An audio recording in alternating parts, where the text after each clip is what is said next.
Welcome everyone to the Contemporary Issues class. Thank you for coming today. We are going to talk about a very contemporary issue that's continuing in the news and the world events, Palestine. We've talked about it before, but we're going to get a little more history from Jeff today. Jeff's an attorney and a frequent presenter in classes here, and so we are very glad to have you here to do this today. But before we start our usual announcements, Zoomers, glad to have you here too by the miracle of the internet. Please mute yourself in the lower left corner of your screen to keep background noise down. And we are recording this for future playback. And we'd like to hear your comments today, but please be kind to our speaker and keep your comments fairly short, please.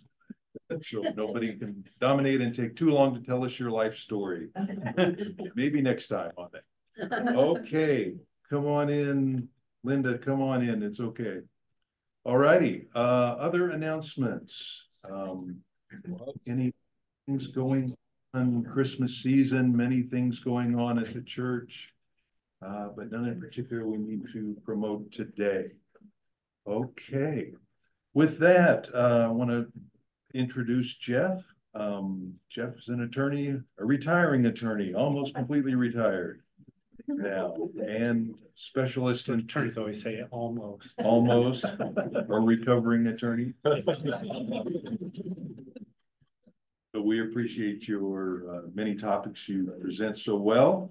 And today I know we want to talk about the history and the continuing problems with the Arab-Israeli war, including this week we saw the latest thing, 3 of the hostages were accidentally killed by the Israeli soldiers as they were trying to free those hostages. So every conceivable thing that can happen there seems to be happening.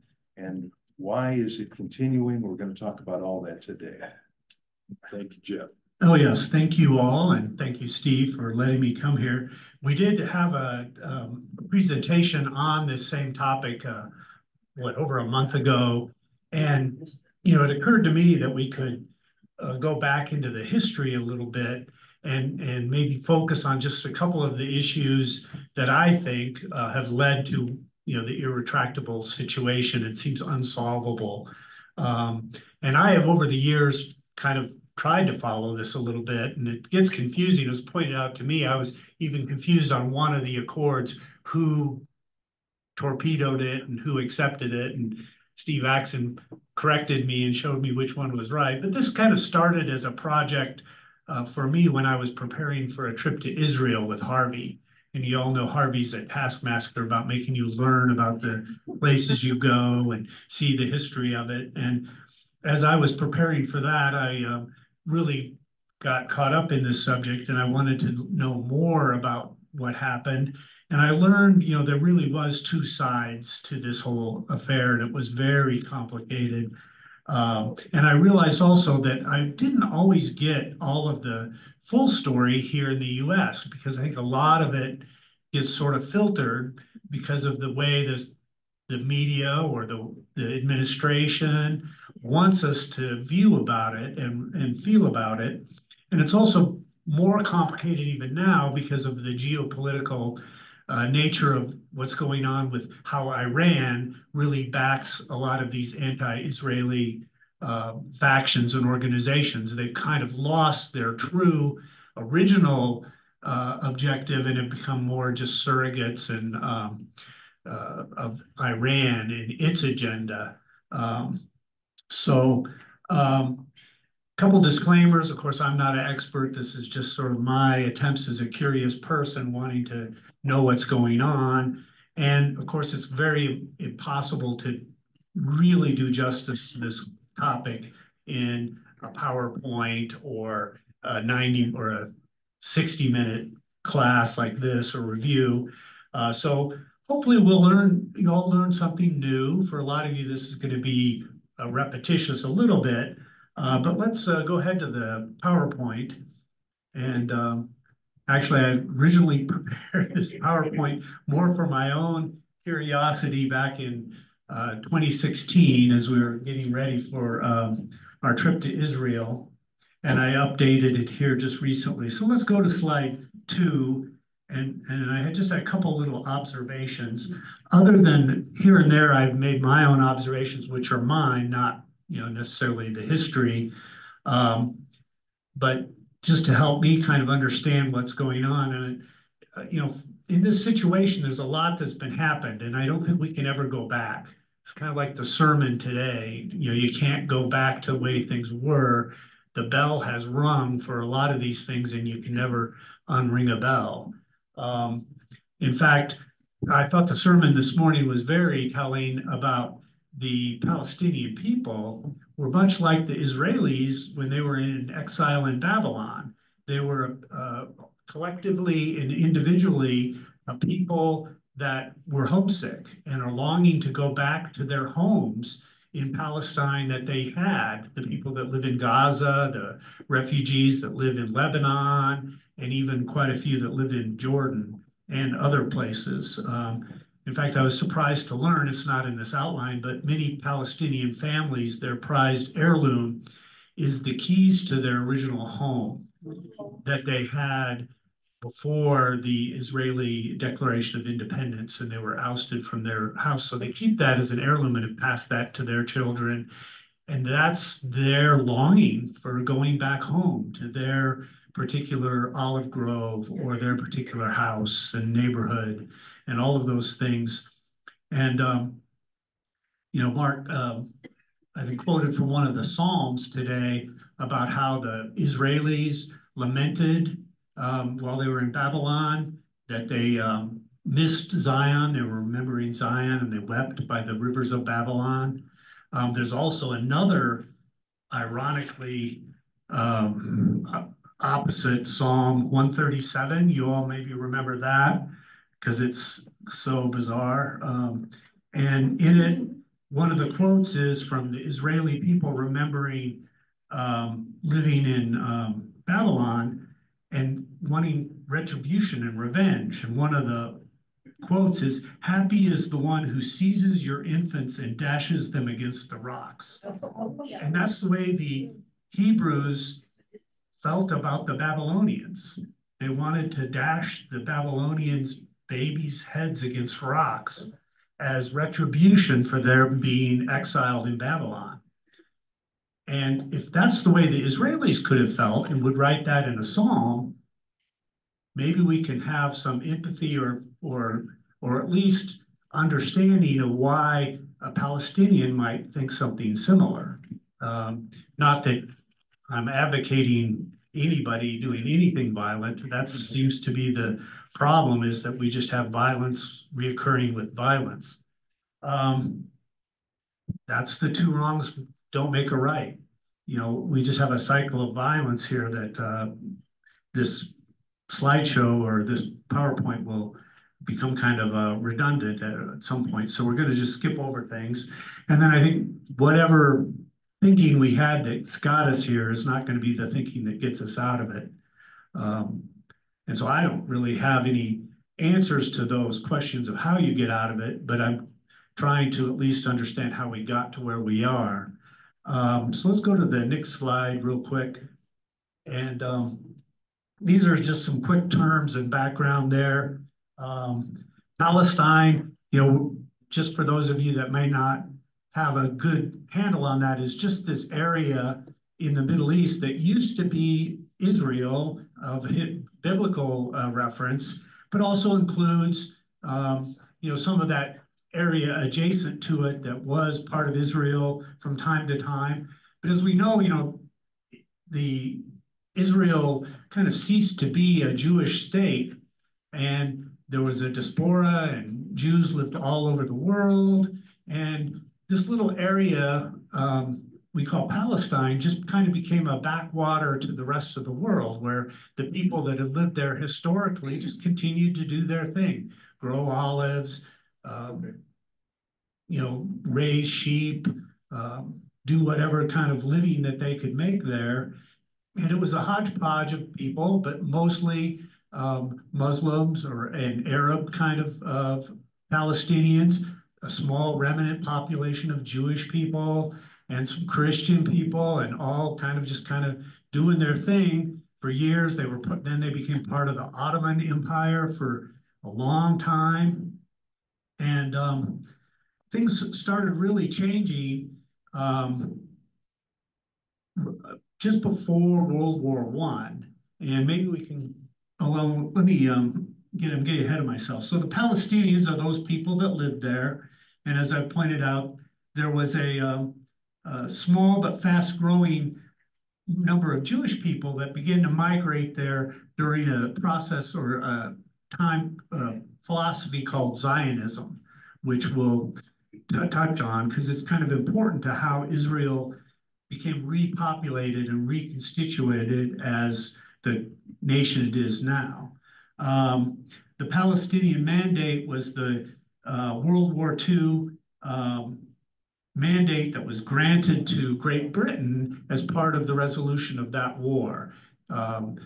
Great Britain got to be the protectorate or the power that would control that whole area. And there were other ones. There was the I think a Jordanian mandate or maybe a Syrian mandate. There was all these different regions that that the League of Nations said, and this was all cooked up by the powers that won, of course, after the war. And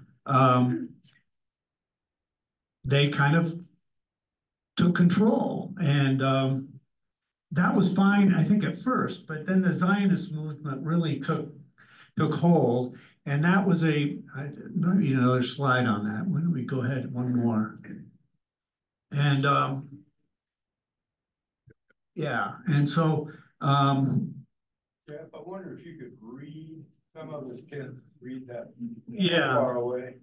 Yeah, I know it's small thing. So prior to World War I, the area known as Palestine was ruled by the Ottoman Empire, and it's modern day Turkey is what we associate with the Ottoman Empire. And it was defeated in World War II, and Great Britain was granted this Palestinian Mandate. Also, at the same time, there was a Zionist movement that was ongoing, and it was the idea that Jewish people all around the world, which were persecuted in Europe and elsewhere in Russia, wanted to have a homeland again. And it wasn't really set that it would be Israel as the Zionist movement first formed. Other places as far off as Ethiopia and Argentina were candidates for where the Israeli people or Jewish people might resettle and form a homeland where they wouldn't be persecuted. Of course, Israel was kind of on the top of the list and became more and more favored for that place. And at one point, the British made this declaration called the Balfour Declaration, which they promised a group of Zionist movement leaders that Israel could be that place. And so that was kind of a promise that was made without really conferring with anybody else. Steve, did you have a question? Yeah, I've actually read the Balfour Declaration. Yeah. Read the history of it, and it is an artistic, diplomatic, elliptical. It doesn't say anything. Yeah. It doesn't truly, it does not promise them a homeland. It just says, sort of, we recognize you want this, and it's sort of aspirational, but you got to remember how it was received by the Zionists. exactly, it was used. Yeah, as obtuse as the British tried to be in making this promise, it certainly increased the momentum for this going. And so people all over the world, Jewish people all over the world, began to migrate to Israel. And of course, that caused a lot of stress in the region because you had a lot of new immigrants with new expectations. And one of the biggest friction items was that Palestine wanted it to be independent. And it was a lot of it was Jewish settlements wanted to be independent of Great Britain at that point. So then there was some strife with the neighbors, the Arab neighbors, of course, and out of this grew a number of Jewish militia groups, So they had their own enforcement, military enforcement that they built up over the time period. Let's see, what slide are we on? Let's go to the next one. I get slide 5. Jeff, Yes. I know that the British didn't want a lot of Jews coming into Israel because they were being smuggled in at night on the ocean. My yeah, my father-in-law's brother, they were from Germany. And in 1937, 2 of them came to the United States, and Uncle Walter went to Israel. And so he was smuggled in, and he lived on a kibbutz. When he died. I think that's right. They weren't, well, the British didn't want any more, and they were smuggling. I saw a thing on PBS too. Well, you'll see why Yeah. they didn't want them there, because Yeah. some of the Jewish militia were some of the most violent and active as seeking independence from Great Britain. In fact, one of the kind of first terrorist acts in that region was a bombing of the King David Hotel in Jerusalem by a Jewish militia group to kill off British officials. And it also killed some civilians. Go ahead, Steve. Almost all of the original Israeli prime ministers and heads of government had been terrorists, and in some cases really violent. So I mean, Yeah.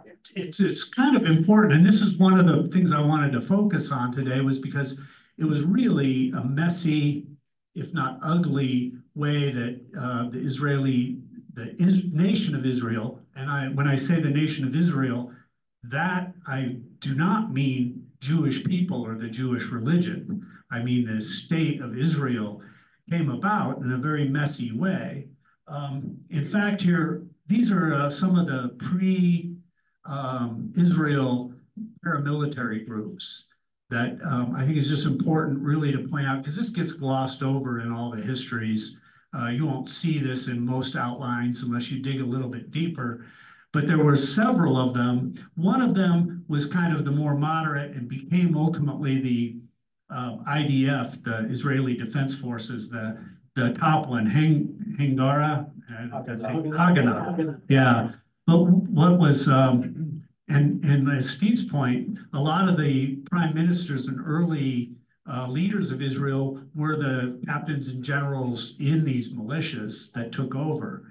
But one I thought was really unique, and you have to kind of dig around into the history to see this, is the last one on there, the Leah, was a very militant group that was very anti-British. And pre-World War II, they were so anti-British that they sought out to ally themselves with Nazi Germany, because they thought that Nazi Germany was the lesser of two evils, if you can imagine that, in their battle with Great Britain, and they'd rather be allies with the Nazis. Of course, at that point, no one knew that there would be a Holocaust and what the Nazis were capable of in that regard, but they were that radical that they were looking for that kind of ally. So let's look at the next slide. Yeah, this just recaps some of the stuff we've already talked about. And so all of this is coming to a head. The Great Britain, I think at this point, after World War II, there was a lot of sympathy for Jewish people all around the world. Everybody wanted to do something to make amends for the Holocaust. Great Britain wanted to get rid of, frankly, Palestine. I think it was tired of it. And so let's go to the next slide real quick. In the United Nations made a proposal, and it was a proposal kind of like a mediator's offer that would be, it was an offer or a proposal made that if both sides accepted it, it would become a permanent resolution or an official resolution. If either or both sides rejected it, it would become void and null. And it was they drew a map of Israel, and we're going to divide it among Palestinians and Jewish people and make a kind of a two-state situation there, Resolution 181. And it was put out, and the Jewish organization in charge there accepted it. But the Arab groups rejected it. And so it was technically null and void. And wouldn't have had any international effect. But what happened was, let's go to the next slide. The Jewish part goes ahead and declares independence unilaterally. And they just sort of say, we're going to implement what would have been Resolution 181 or something similar to that on our own without UN authority or any authority of the or agreement from the Arab population in Palestine.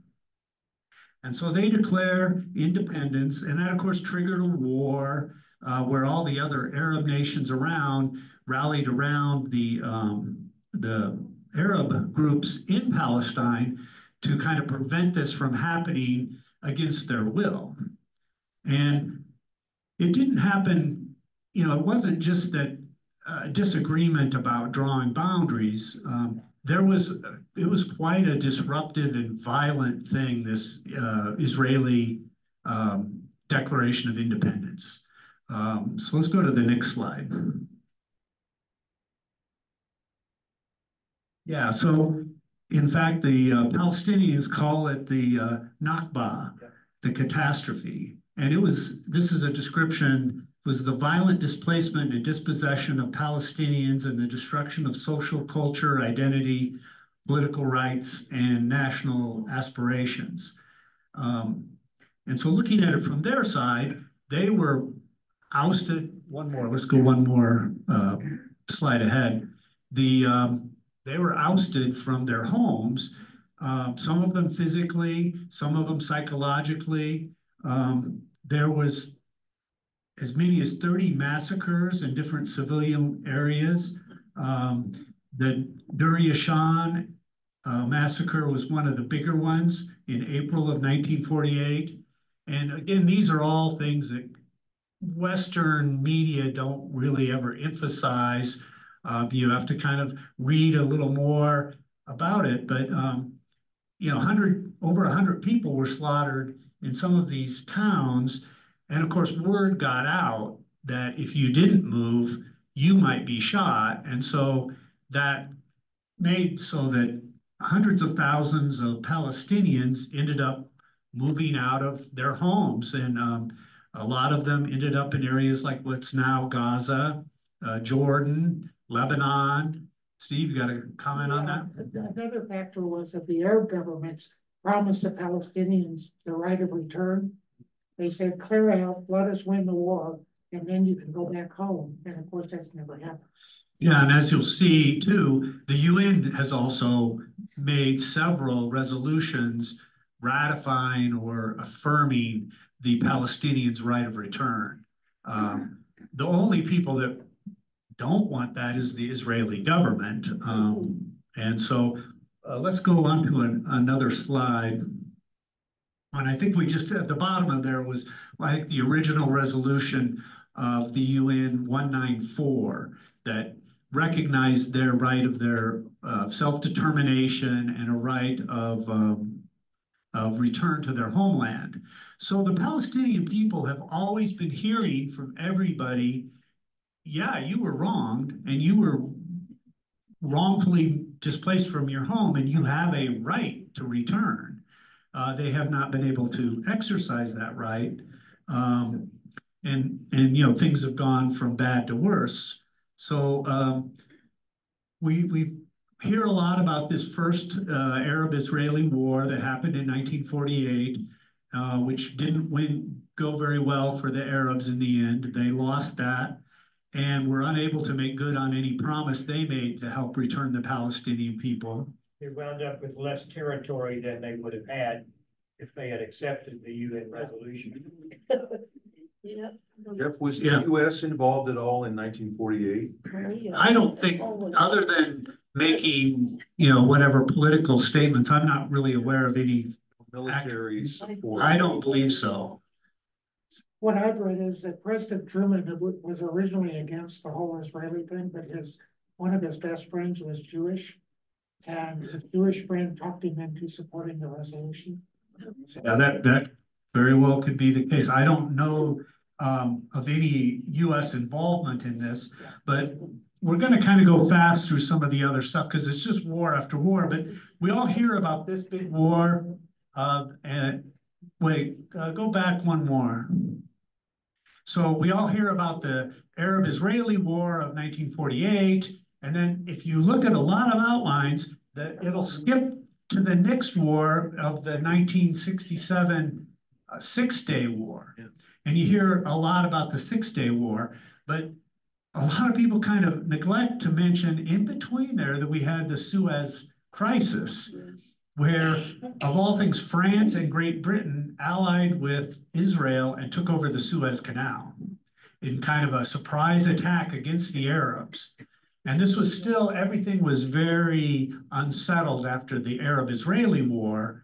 No one trusted each other. And so they took over the canal, which just set the world on end. And the UN and the US came in and said, no, that's not going to happen. And they backed away. There was no military confrontation after they won that war very quickly.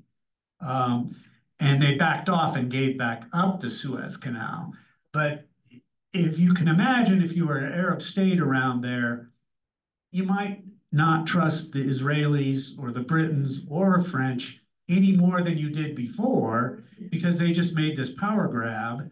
And I think people kind of whitewash over that one because they did undo it. They said, never mind, and backed away from the new borders.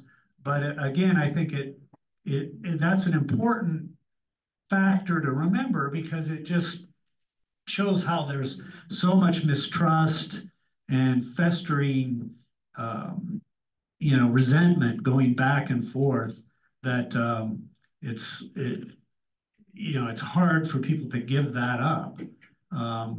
So let's go ahead and we'll go through these quickly. Then we had the Six-Day War, again, where Israel ended up being very successful in taking over more territory, which they did give back up. And I'm not going to go into the details of that war, other than it's just important to see the cycle that starts to unfold.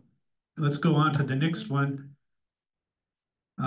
This is the aftermath of the Six-Day War, that Israel finally withdraws from the Sinai Peninsula a decade later.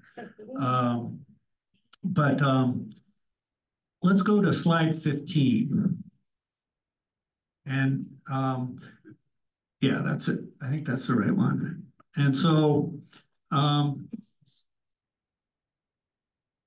rising out of all of this is, the Palestinians become more organized and they have a resistance movements and various organizations come up, and there's even more than, of course, these, but some of the ones we commonly hear about are the Palestinian Liberation Organization and Hamas, which has been the subject of recent aggression, and Hezbollah. The Palestinian Liberation Organization has been commonly kind of recognized as a legitimate voice for Palestinian people. It's been relegated now mostly to the West Bank. It has really no authority in Gaza anymore. Hamas is another Palestinian organization, and it was formed to, violently or otherwise, whatever means they could, get the land back and fight Israel and fight the nation of Israel. And again, not to conflate Israel with all of Judaism, their charter states their intent to overthrow Israel. And they are heavily backed by Iran now. And in fact, I think they've become so much backed by Iran that any of their original legitimacy is kind of obscured or gone because they're so um, uh, much a surrogate of what Iran wants to have happen in the world. And they don't really care about the Palestinian people. As we can see, they instigated these actions on October 7th that have just resulted in the death of, we're coming close to 20,000 Palestinian civilians now, men, women, and children, which they, purport to be representing. So this is what they've done to their own people by instigating this recent act of violence. And then Hezbollah is a similar organization. Again, it's similarly become co-opted by Iran, and it's based in Lebanon, where there's huge populations of Palestinian refugees that live in Lebanon. And so its kind of base is Lebanese or Lebanon, not Gaza. And so that's kind of a big distinction between the two, is where their base, where their region of authority and whatnot comes into. Let's kind of just go through a couple more slides. Let's go to 16. Okay, 17. So this is just a thought-provoking question, because I mean, I think terrorism is hard to endorse in any form or any occasion or any place, but the people in Palestine look at some of these terrorists the same way in Psalm 137. They're people that are trying to be their freedom fighters. They're the ones that are willing to lay down their lives to get their land back or to get some kind of justice out of this situation. So I mean, you have to kind of imagine what it would be like to be a displaced Palestinian and where your loyalties might lie. I always wonder what would have happened if the Palestinians, instead of having terrorists, had their own Gandhi or their own Nelson Mandela, or someone that gave a peaceful approach to resolving this conflict from the very beginning. Martin Luther King would have been great. But instead we've had one cycle after another of terrorist acts and violent responses to this. So let's go to the next slide. And I think it's really affected our psyche, Western psyche of who the Palestinians are, rank and file. Certainly there are a lot of bad actors, Hamas and Hezbollah. We had, if you all remember, the Munich Olympics, where we had the hooded Palestinian Liberation Front, terrorists capture people there. And I think that's kind of how the West looks at Palestinians through this lens that's been reinforced by Western media. But keep going. Let's go through these. So you probably remember this was another fairly big war, the Yom Kippur War in 1973, and that was a big one that involved outside states, outside of just the Palestinians and the Palestinian organizations. Let's go on. Then there was an oil embargo that was instigated by and is part of the effort to fight Israel and to protest against Israel. Keep going. In 74, again, the UN Assembly recognized and declared the Palestinian right to return to be an inalienable right. And this, again, reinforces their prior resolution of 194 that was made closer to the time when that happened. And so there has been pretty much unanimous UN support for the Palestinian people's rights to be recognized and to be reinforced, and their expectation maybe to be reinforced. Let's go through the next slides, and I'll just kind of keep rolling through these. What time is it? We got about 24 minutes. I think we're doing okay. We'll have some time for more comments and things, but because this part here to me just makes my head hurt because it's redundant of we have peace talks and then we have some incident resulting in violence that then erupts into bigger violence and an infidata or a war or whatnot. We had the Camp David Accords in 1978, and I won't go into the details of that, but then incidents happened, and usually incidents happen where might there be some act of violence or some protest by the Palestinians of some act or action of Israel that they didn't like. And I always remember as a younger person thinking, okay, there is another news story this week about Palestinian young men throwing rocks at Israeli soldiers, leaving 15 or 100 Palestinians shot. And it always seemed disproportionate to me, although, you know, I don't know what I would feel like if I was an Israeli soldier being attacked. So this was one of the big uprisings that lasted for a number of years. Next slide. And we came into an era where we went through the Oslo Accords. There was 2 sessions of those that resulted in a lot of different agreements signed that would at least achieve peace for the time being, but never really unraveled or solved the problem of the displaced people of Palestine. They were still out of their homes and not happy about that, hanging on to their little keys, passing them on to their children and wondering what would ever happen to fix that situation. Next slide. This just continuing on with the Oslo Accords. One of the things it did recognize the Palestinian Authority as a voice for the Palestinian people, but it did not create a Palestinian state. It always came up short of that. Next slide. Then the second intifada occurred during this time period, and it was another Palestinian uprising, and it intensified Palestinian and Israeli violence.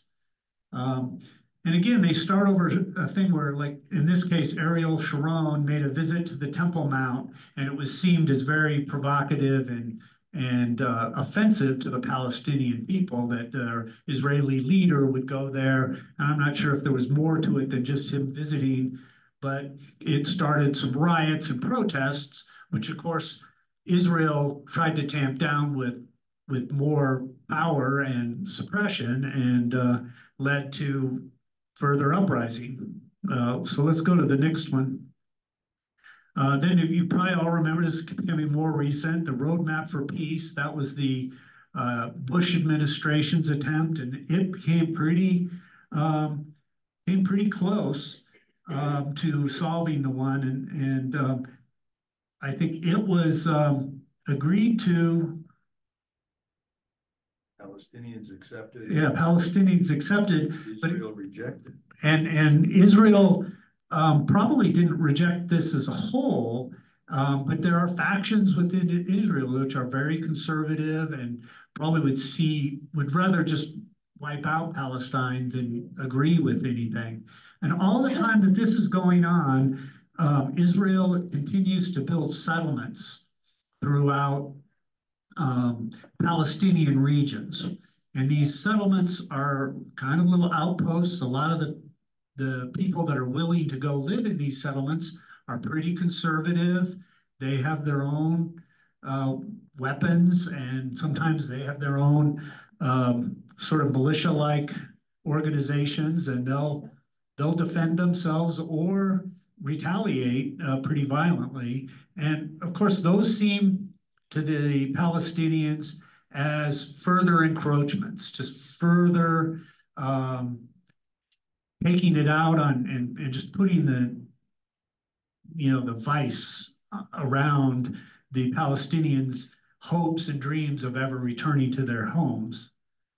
So then we had another Lebanon war where Obviously, this involved Hezbollah more than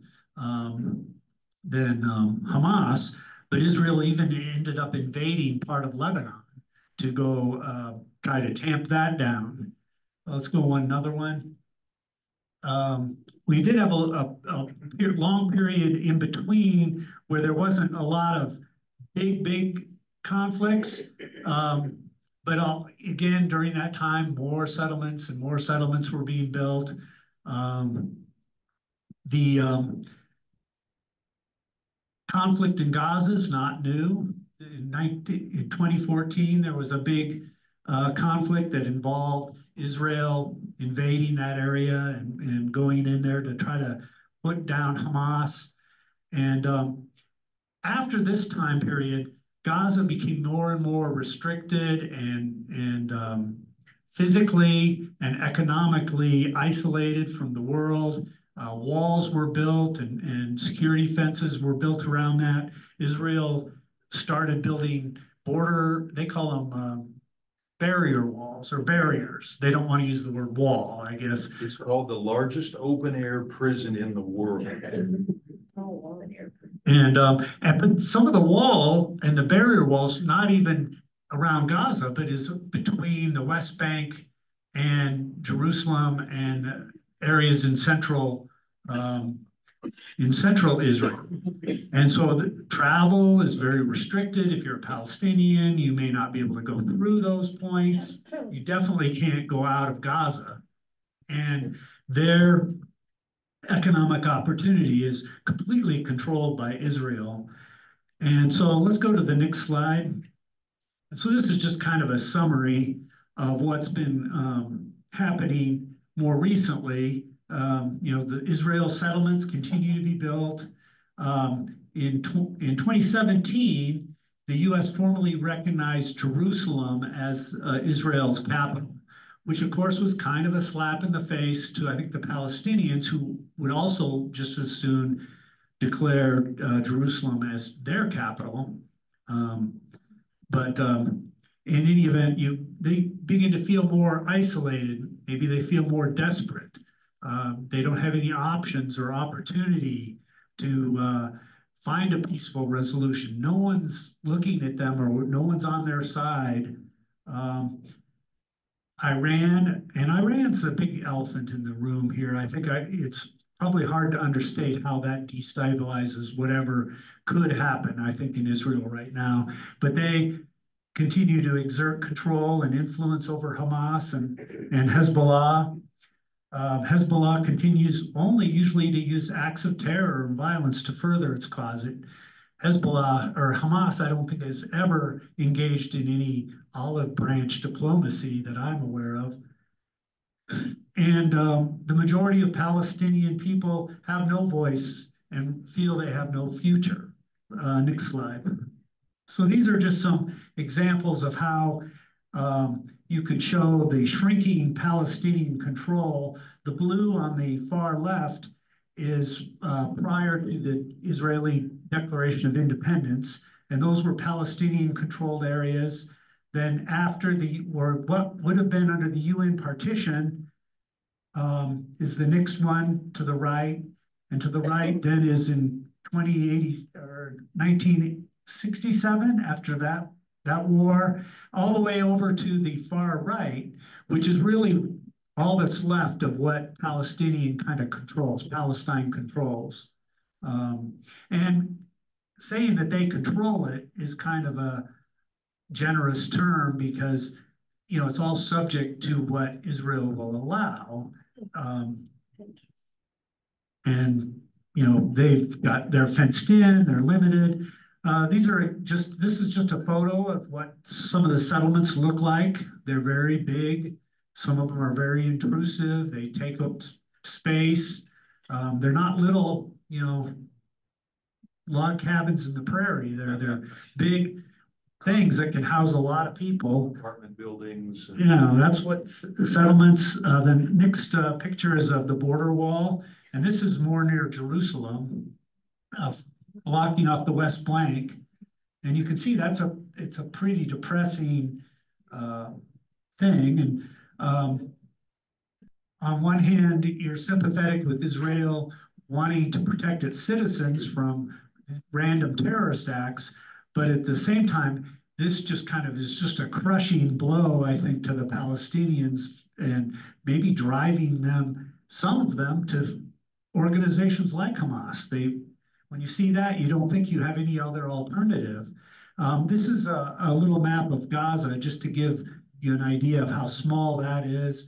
I think it's what, 25 miles long and 10 miles wide or 5 miles wide. It's not a very big area. And it's completely hemmed in. And even on the Egypt side, Egypt doesn't really want people to come across there either. Egypt has not been friendly to the people of Gaza. They're just kind of trapped there. And so the whole thing kind of boils down to it seems like a pressure cooker to me, with all these forces adding heat. Iran, the wall, the settlements, the economic isolation. And the only way a pressure cooker is not going to vent off steam or blow up is if you turn off the heat. And that just doesn't seem to be the case. So my last slide here is just about what's happened recently.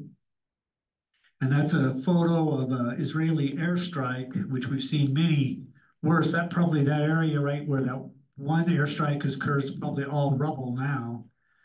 And so it's not surprising to me that there was a Hamas uprising. And I don't know how you prevent any of these more from coming up, but I would leave it open to questions or comments with the remaining time. Bravo. Yeah, a question I'm sure all of us are wanting to ask. What is the role of the United States in all of this? Considering the history you've shared with us, you've got a fundamentalist Jew in Netanyahu. You have Iran, who's bankrolling and supporting this movement. Heard this week from the CEO of the Anti-Defamation League that there's reason to believe that they're fueling some of the anti-Semitism in the universities and academic environments and protests in Europe, as well as this country. So where and how is the United States to deal with this? Your take on that, please. Yeah, and this is just my take. I mean, I think the United States is in kind of an untenable situation. I think on one hand, we really like to have a strong military power that we feel is an ally, plopped right down in the middle of all the oil-rich Arab countries that have had some of our enemies, such as Iran, right there, to counterbalance that, to counterbalance things in Syria and other places. I think the United States has a strong connection with Israel because we have a large Jewish population that identifies very strongly with Israel, too much so maybe, I don't know, you can answer that.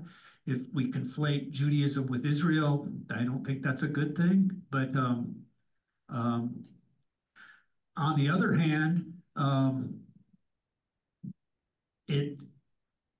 you see what oppression is happening of the Palestinian people, and you'd like to avoid that. And Israel is constantly kind of gone its own way, where it wants to do regarding settlements and expansion and non-recognition of the Palestinian people. And so I think our hands have been kind of tied, and we haven't been able to. I think we've kind of given in to the bigger geopolitical thing and said, well, we're going to support Israel, and it's just unfortunate about the Palestinian people. We'll give it lip service, but go ahead, yeah. Israel might be the largest recipient nation of U.S. foreign aid. Yes. And most of that foreign aid is in the form of military weaponry. We have armed the Israeli citizen, military to the hilt. Yeah, and I think we do that because of those geopolitical reasons, and have kind of ignored some of these other things just because it's which is the tail and which is the dog wagging what? Jeff, What do you think on that, Ron? there's a third element in the US that supports the Zionist movement that would facilitate the return of Jesus. And Yeah, that's something I haven't mentioned, and that's here in the I just US. thought I would raise that. And that's a Christian movement or a Christian belief that want to support Israel because Israel has to exist as a nation for prophecies to be fulfilled that they see in the Bible for the coming of Christ again. And so that fuels, I think, just popularity of supporting Israel in addition to Jewish support. So I think we just had there's a much stronger identity or identification of United States interests from a religious standpoint to Israel than the Arab world, which is, they're all Muslim and that's kind of foreign to the US. All the Arabs are the masked man in Munich. That's how we view them. And not as, legitimate civilians that lived in houses with olive groves. End game of that fundamentalist movement is Jesus will come back. All the Jews will either be killed or converted. Yeah, so that's a pleasant thought. But who gives the missiles that are fired into the Palestinian areas? Who gives the missiles to Israel? We do. Yeah, We do. we help them to kill people, innocent people. That is wrong. Yes. And even if we didn't give them the actual missiles, giving them other support allows them to get missiles on their own. I mean, so we're pretty complicit. I mean, to your point, and to find a point on it, we're complicit in the death of those 20,000, so approaching 20,000 Palestinians in the name of rooting out, Hamas. Yeah. No, we for years have supported them because the international community has been against these settlements for years, and yet we continue to give money. We really don't agree with it, but we still continue to give the money. But one sad, it looks like history is sadly repeating itself. It seems as if the Israelis are treating the Palestinians as Hitler treated the Jews in the 1930s. Letting them move into their, making it difficult for them to go to work. Moving them into ghettos. You wonder, I think we're like Native Americans here. We moved them to reservations. They're an inconvenient people. They're just in the way, and history's kind of rolling right over them. But a lot of it has to do with money, profits, that the people that built the missiles, they make money off of this, big time money. Follow the money. Yeah, exactly. It's power and money. That's the power and money. And if you're a small displaced group of people with no political power, no economic power, no military power, history doesn't, bode well for you, I guess. We've got about 6 minutes left, and I want to give our Zoomers a chance to ask a question or make a comment without feeling like they're interrupting us. Anybody on Zoom want to comment? Please feel free. Okay, I have a question. Go ahead. The question is, since the British were around and involved from World War II and before, and they kind of helped make this mess a little bit, I'm just saying. What is their role right now in the Middle East? I'd ask anyone. Yeah, I would say that's the answer. Not much. I think they've washed their hands of the area. Does anyone know differently, Harvey? I think they're done with it. Oh yeah. Done with it in 48. It's a hot potato, and who would want to take credit for that?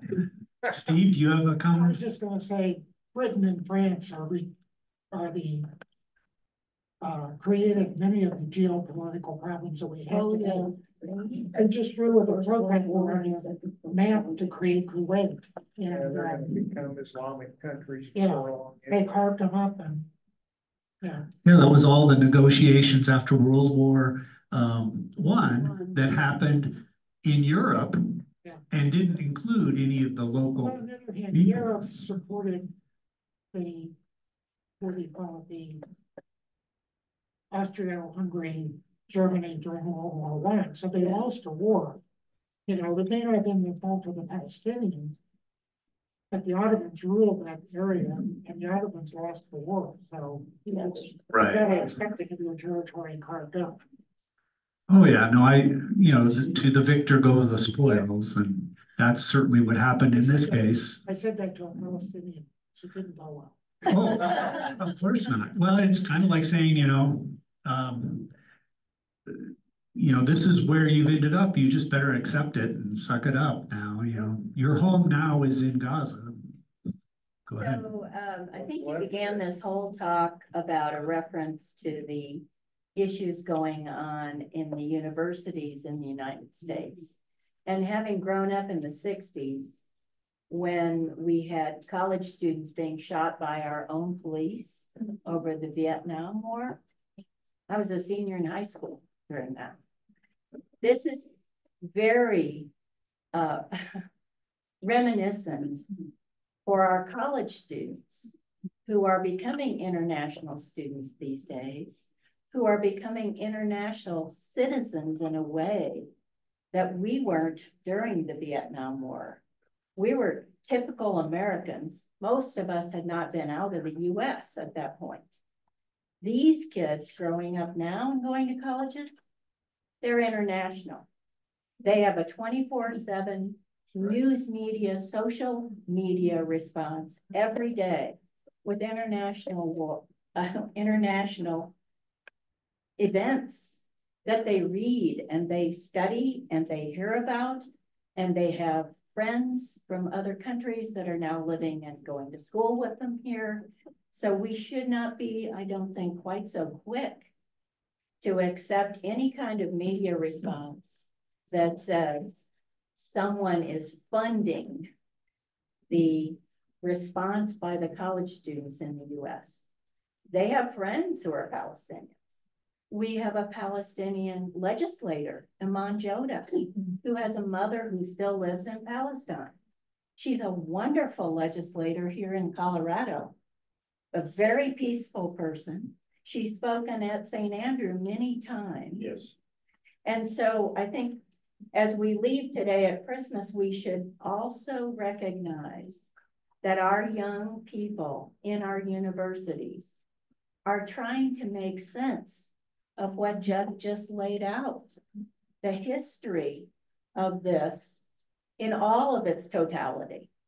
And if they respond in a way that is to protest what's going on right now as genocide, should we be questioning them right off the bat, or should we be looking at the history?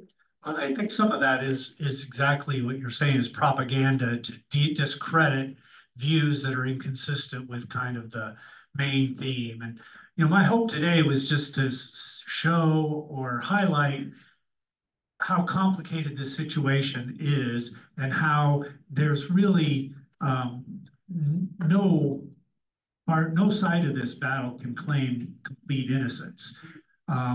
As much as the Hamas and Palestinians might be portrayed, and I think right now Palestinians do have quite a bit of sympathy to civilians, but they're victims of a long history here that's been going on of being destabilized and removed from their homes.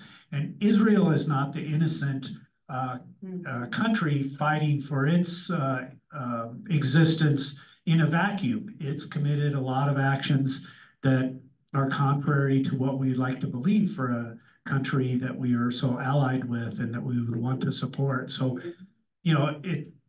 it's really a messy situation, and it's hijacked by these bigger battles going on in the world between powers like Iran and Russia and our interests as well, you know, funding money into a place like this. So I just wanted to, yeah, we'll go one more question, but I just wanted to say, I hope there was some new information to you and it highlighted or at least brought to life how why the Palestinian people may feel the way they feel. Building your excellent point. What I was thinking before today was, in our university, separate from all the political situation, for decades, there's been a value-free, my phrase, approach to education in the, especially graduate university levels in our country. Anything goes. Every opinion can be heard, value without judgment, value free. And watching those 3 university presidents, you know, with their lawyers' guidance, saying, well, you know, we don't take a point of view, we don't take a stand. I think across the United States, I thought myself here too, that it's so easy to say, well, I've got to consider every point of view. What about the Christian black and white? No, great, let me call it. Following Christ, I rest my point. You know, well, there's more. That's a good place to close. One other final thought, and then I'll give it back to Steve to wrap up, is that almost some of the arguments in the universities are a microcosm of the same arguments going on between the Palestinians and the Israelis. Both sides refuse to recognize their own errors or their own mistakes, and they refuse to recognize the victimhood or the humanity of the other side. You know, it's just irretractable, it seems. But the university arguments, when you listen to some of those students who are all raising good points, but they never recognize the good points raised by the other side. We're about out of time, as you know. One thing, Jeff, that I've heard is that the solution might be in the future, the next generation of leaders of Jews and Palestinians are young people going to the colleges, even in America, that will have not a hard line, my side only view, but they are more modern and compassionate. And maybe that's where the solution will come from. Could be, we can only hope. Okay, I want to give Harvey Martz a chance to tell us about some reading suggestions. Kudos to Jeff. Really complicated and an excellent overview. A couple of observations after having been to Israel 7 times, with 200 other St. Andrew folks over the past 30 years. By the way, how did Hamas gain power in Gaza? By election. They were elected. Yes. By the Gazans. Who they provided food and care for. No. That's what's been reported. Who they provided tunnels for. Okay. Okay. Instead of classroom education and hospitals. The money that Hamas had. How open and fair do you think that election was? I don't know. But right now, 60% of Gazans say they do not support Hamas. Right. Okay. Isn't that interesting? Netanyahu is a huge part of the problem right now. His leadership is poisonous. He has 27% approval rating among Israelis. And he's been, as somebody mentioned, catering to the ultra-right Orthodox Jews in Israel to keep himself out of prison. I agree with you, but on the other hand, there's been 5 Israeli elections. And they've never formed a stable government. So you got to look at it from his point of view. He has to represent the point of view, which is allowing him to keep his job. I don't agree with him. Right. No, I think he's part of a huge problem. Reading ideas. Some of you've read the book Blood Brothers by Elias Shakur. Yes. Anybody read that? Oh, yeah. Excellent point of view from a Palestinian perspective. Shakur was 7 years old when his village in Galilee was destroyed by the Israeli military. He is now a bishop in the Melkite Catholic Church. He was Jerusalem's, this is a Palestinian, Jerusalem's Citizen of the Year 15 years ago, elected by his fellow citizens. He has started a university and a Palestinian high school and elementary school in Galilee. He has a very balanced, in my opinion, approach to this issue. He spoke at DU about 8 years ago. Anybody in the room part of the group that got to hear him right before we took one group? Quick quote. He said, when a knife cuts, the blood of the Palestinian and the Israeli is the same color. Right. Yeah, right. Speaking of blood, we all have blood on our hands from this. So Blood Brothers, don't get a book by a different author. There are a couple of titles that are similar, but Shakur, Chacour. Second book by an Israeli journalist who wrote for the liberal newspaper in Jerusalem called Haaretz, which means the land in Hebrew. The book is My Promised Land by Shavit, Shavit. I think as a Israeli Jew, he takes a very balanced approach. He says, we Israelis are occupiers of Palestinian land. We need to stop being occupiers and give the West Bank the Palestinian leadership. How do you spell that? Shavit, Shavit.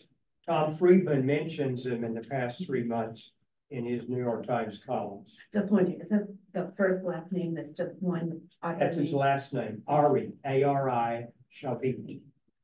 The title is My Promised Land.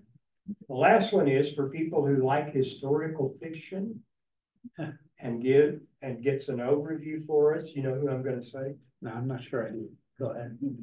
Daniel Da Silva, who is on the board of the Holocaust Museum in DC. And has anybody read Daniel Da Silva? Probably. Good. Yeah. Probably. His protagonist, Gabriel Alon, fictional Mossad assassin and art restorer. And these are, this is 22 years of historical novels, but starting with in the fiction, Golda Meir's directive to the Mossad to seek out and assassinate all of the terrorist assassins of the Israeli Olympic athletes from Munich. Entrancing, in my experience, educational reading.